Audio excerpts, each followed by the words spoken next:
好，首先恭喜楚钦夺得男单冠军，也是自己的第一座世界杯冠军，给我们分享一下此刻的心情吧。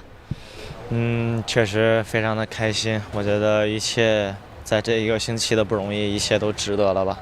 感觉每一天都很艰难，然后感觉每一天都像要是自己的最后一天。那也经过了这么一场场的比赛，一场场的考验，那现在会怎么总结自己的这一次世界杯之旅？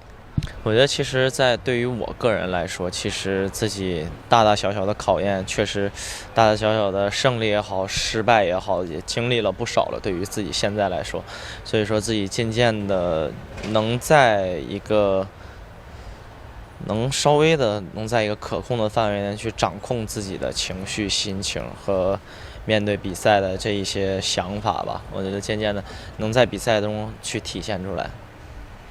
那有没有什么收获？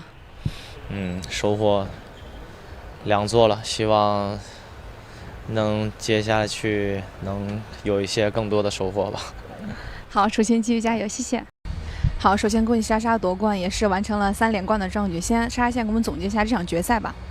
其实双方我觉得跟曼玉还是打得非常精彩，而且我觉得今天看似5局，其实我觉得打到后面，我们2人的体力包括这种精力，其实都确实慢慢的会有所下降。因为今天整体来说，从第1局的第1分上来，我觉得2人的这种专注度包括对抗的质量还是非常强的。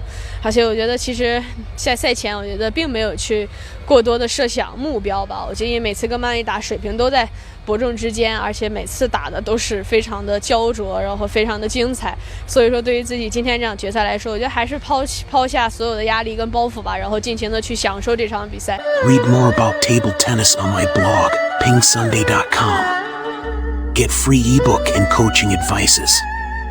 See you in the next video.